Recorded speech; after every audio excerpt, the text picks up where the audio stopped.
Hai, Assalamualaikum dan salam sejahtera. Okey, sekali lagi bersama saya di MRZ Vlog dalam segmen Tips Auto. Okey, untuk segmen pada kali ini, saya akan cuba menjawab beberapa persoalan yang dikemukakan oleh penonton-penonton di MRZ Vlog. Okey, soalan-soalan ini saya akan ambil daripada video yang telah saya buat beberapa bulan yang lalu, iaitu mengenai penggunaan kereta automatik. So, di sana sebenarnya banyak jugalah persoalan-persoalan yang dikemukakan. Okey, walaupun saya telah pun menjawab secara secara teks, okey, di komen-komen tu, tapi untuk pada konten kali ini saya akan cuba kongsikan bersama anda, okey, mengenai persoalan-persoalan yang telah dibuat di situ. Mungkin anda boleh semak juga video yang saya buat sebelum ini di sini, okey.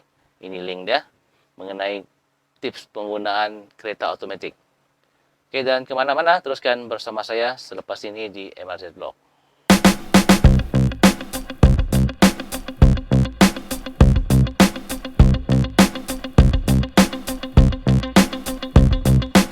Alright, kembali lagi bersama saya di MRZ Blog dalam segmen Tips Auto. Okey, seperti yang apa saya katakan tadi, konten pada kali ini saya akan cuba berkongsi semula mengenai persoalan-persoalan yang telah dikemukakan di dalam konten yang lalu. Okey, rasanya beberapa bulan, mungkin dalam 5-6 bulan yang lalu begitu, saya ada pernah membuat konten mengenai tips penggunaan kereta automatik. Tidak sangka pula di konten tersebut ramai yang bertanyalah berkenaan dengan penggunaan kereta automatik. Mungkin ada di kalangan penonton itu yang baru saja menggunakan kereta automatik, ataupun ada di kalangan mereka yang kurang pengetahuan. So, untuk konten pada kali ini saya akan cuba kongsi semula lah persoalan-persoalan itu dan cuba jawab untuk anda di luar sana. Okey, ini adalah soalan pertama yang saya akan cuba jawab daripada konten yang lalu. Okey, persoalannya di sini, kereta yang sudah berhenti. Okey, kereta yang sudah berhenti dan ingin bergerak semula. Okey, so pemandu itu menggunakan D3. Okey, kebiasaan untuk kereta automatik kita akan masukkan ke D drive, D4.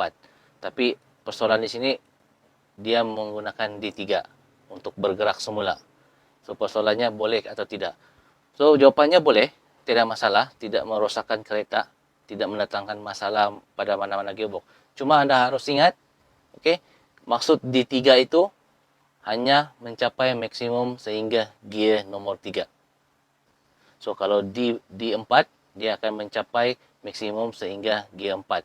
Tergantung kepada gearbox kereta anda lah. Ada setengah kereta yang mempunyai gearbox 4 speed. So, ada yang kereta mempunyai gearbox 5 speed. So, kalau anda memasukkan dalam mode D3, so kereta itu akan mencapai maksimum gear 3. Maksudnya kalau anda teruskan perjalanan juga, mungkin sedikit tinggi RPM di situ. Nampaknya kalau tinggi RPM mungkin kereta kurang sikitlah kelajuannya. Tapi walau bagaimanapun dia tidak juga mendatangkan begitu masalah yang besar lah. Hanya yang mendatangkan masalah kereta anda mungkin kelajuannya agak terhad. Okey? So, itu persoalan yang saya jawablah sebelum ini. Itu soalan yang pertama. So, kita beralih pula ke soalan yang kedua. Okey, yang mana penonton tersebut ada bertanya, okey, dalam keadaan D-drive, okey, dalam keadaan D-drive, sesuatu kereta itu bergerak dan ingin mendaki bukit. Okey. Untuk tips yang terbaik, sebaik-baiknya tukarlah dalam mode D itu kepada mode 3, 2 dan sebagainya. So, persoalan di sini, perlukah dalam keadaan D drive itu ketika hendak menukar ke 3, perlukah pemandu mengangkat pedal minyak? Okay, jawapan saya tidak perlu. Okay, anda hanya perlu tekan begitu saja, okay, macam biasa. Dan dalam keadaan tertentu hanya tukar gear ke D drive. Ke D3. So, RPM itu akan otomatik menjadi tinggi sedikit. So, tidak masalah sebenarnya. Kalau anda angkat minyak untuk menukar gear, sebenarnya boleh. Tapi dalam keadaan momentum kereta itu naik laju, mungkin dia akan terganggu sedikit. Okay? Terganggu untuk kelajuan tertentu. Tapi itu terpulang pada anda lah. Tapi pada cadangan saya sebaiknya tidak perlulah mengangkat pedal minyak ketika hendak menukar dari D-drive ke D3 dan sebagainya. Okay? Saya harap anda dapat sedikit maklumat lah mengenai jawapan yang telah saya berikan tadi.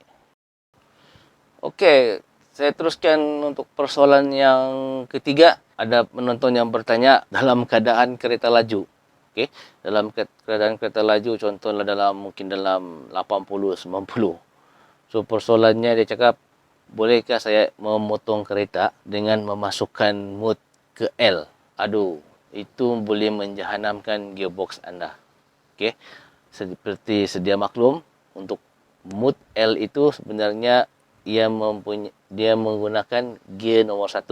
So, kalau kereta manual pun anda bayangkan dalam nomor gear nomor 5, anda masukkan secara tiba-tiba ke gear 1, anda dapat bayangkan bagaimana keadaan kereta anda selepas itu. So, jawapannya tidak boleh, sangat-sangat tidak boleh. Okay. Untuk mode L ni sebenarnya biasa digunakan ketika kereta sedang mendaki bukit yang mungkin yang memerlukan kereta itu hanya memandu secara perlahan, secara perlahan, ataupun sedang menuruni bukit yang mungkin yang curam, yang memerlukan kereta itu bergerak secara perlahan. Kita ambil cara mudah, mungkin permukaan jalan itu rosak, so kereta itu memerlukan pergerakan yang agak perlahan. So, mode L itu di situ digunakan supaya ia kekal menjadi gear 1.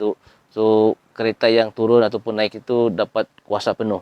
Kalau mendaki mungkin kuasa penuh, dan kalau menuruni bukit mungkin dapat mengawal kelajuan kereta itu sendiri. So, saya harap anda dapat pahami penggunaan mode L. Itu dia antara persoalan-persoalan yang telah saya jawab. Okey, macam 3 sudah soalan yang telah saya jawab tadi. So, ini rasanya masuk yang keempat. Soalan yang keempat berkenaan dengan penggunaan kereta automatik. Okey, rasanya ramai lagi yang macam keliru. Okey, ataupun memang keliru lah penggunaan kereta automatik. So, persoalan yang keempat ini lebih kurang lah macam persoalan yang sebelum ni. Penonton bertanyakan, bolehkah saya katanya menggunakan gear 3 untuk memotong kereta, dan selepas itu masukkan ke D-drive semula.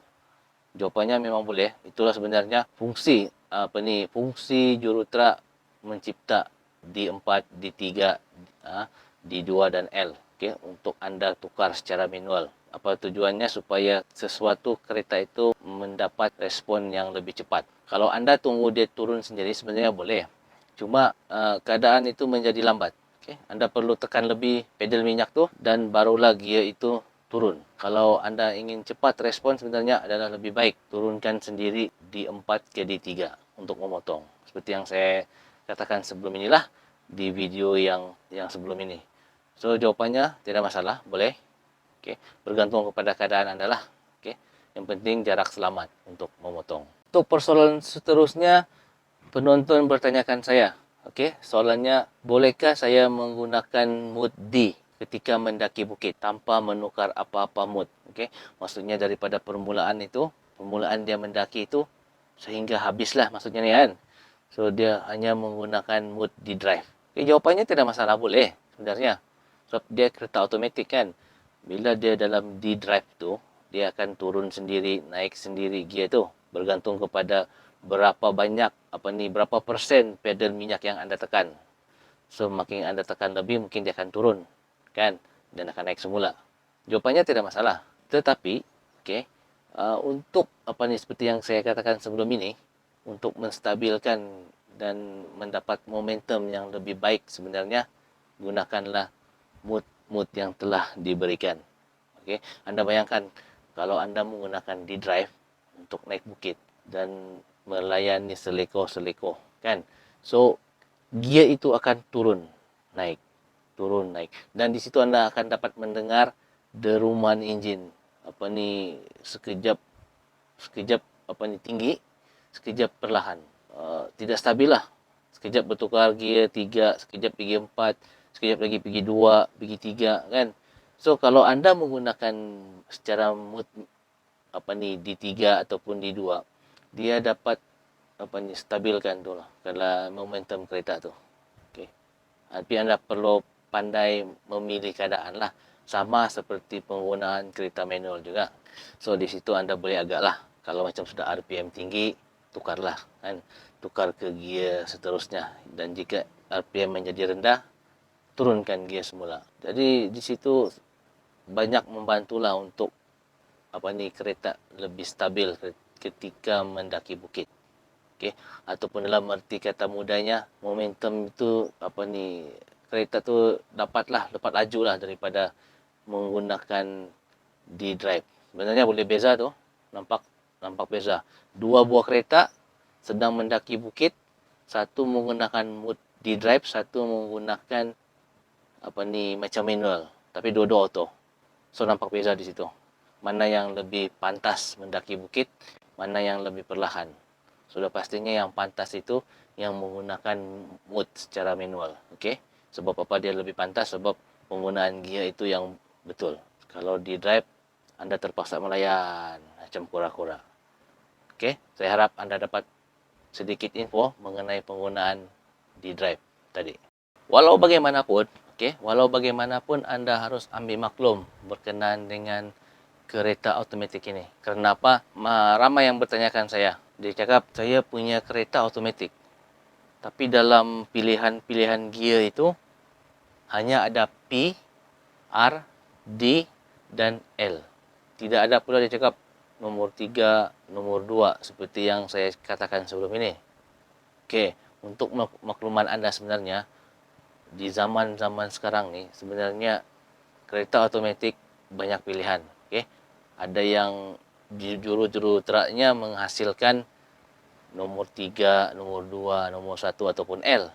Tetapi ada setengah-setengah kereta automatik yang dihasilkan di zaman moden ini, mereka tidak membuat pilihan-pilihan nomor. Itu sebenarnya anda harus maklum sebelum membeli kereta automatik. Kenapa? Okey, bezanya di zaman sekarang ini, gearbox yang dihasilkan ada yang menggunakan gearbox CVT. Okey, CVT. Anda boleh Google apa itu CVT.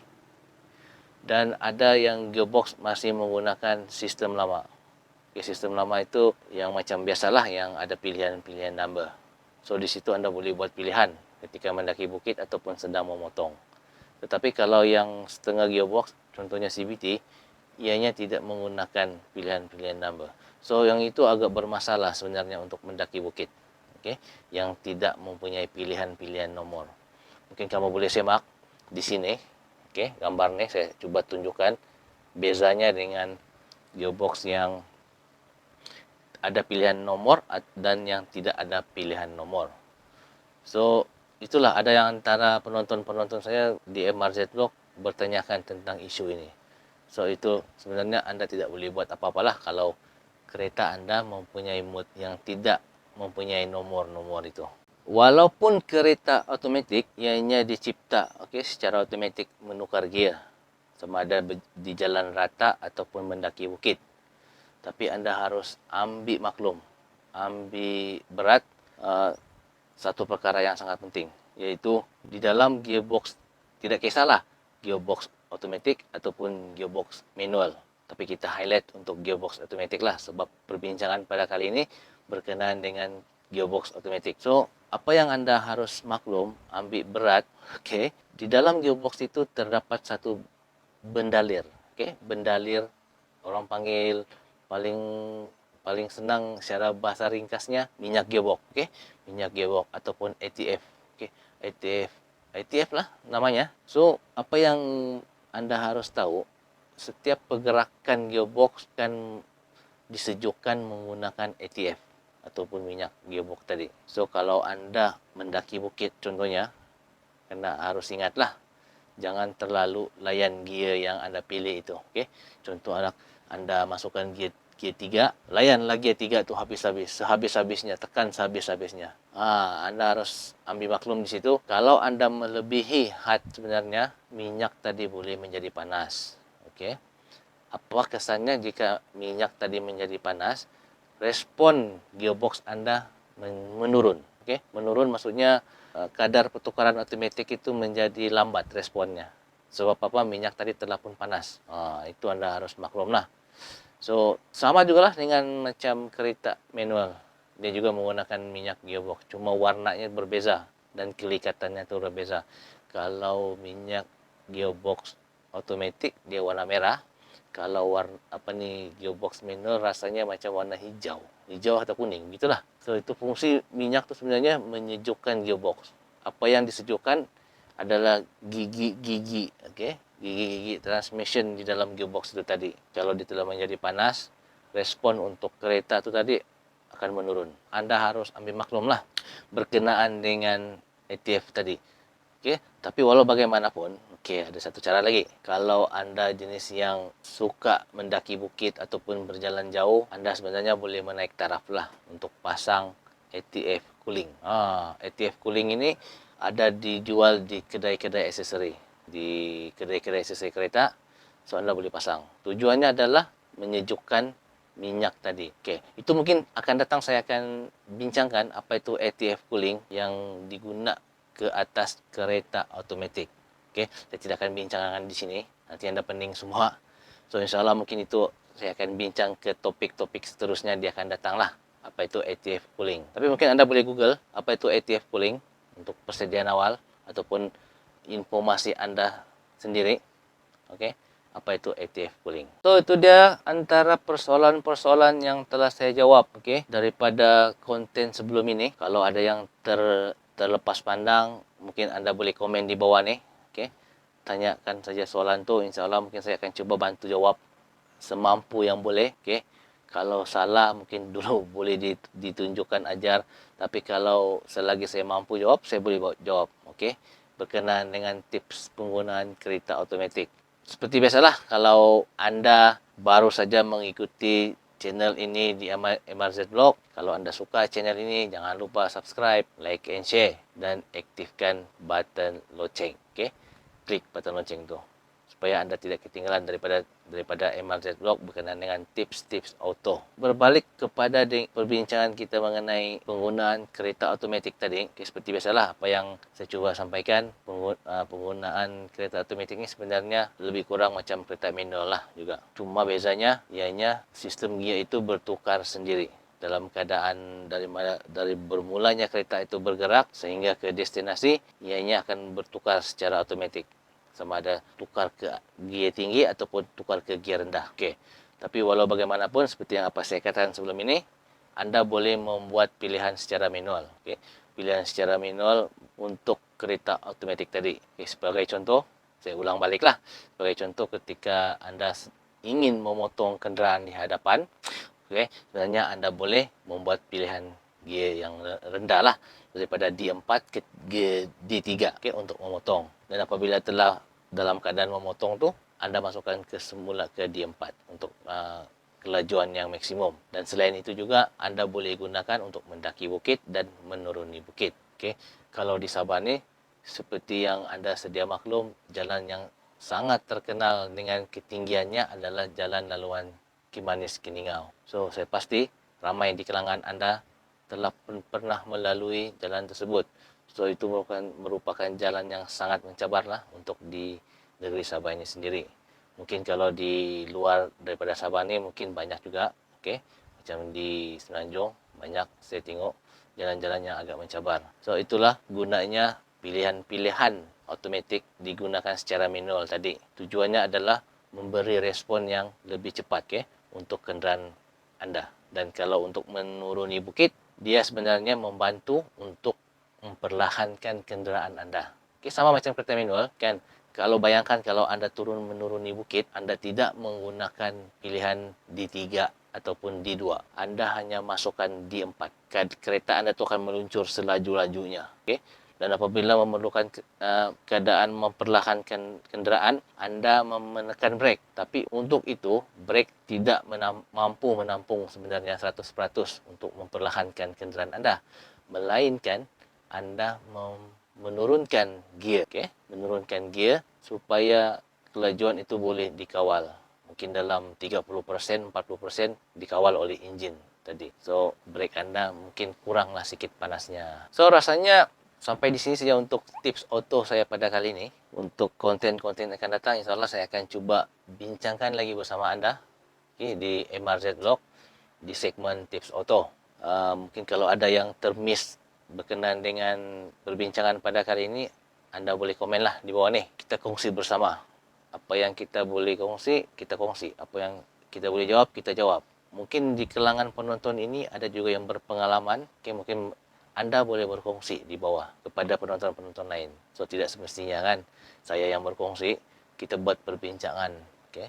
Bertukar-tukar pendapat, bertukar-tukar fikiran, pengalaman dan sebagainya. Supaya kita semua tahu, sama-sama tahu lah rasanya, begitu kan.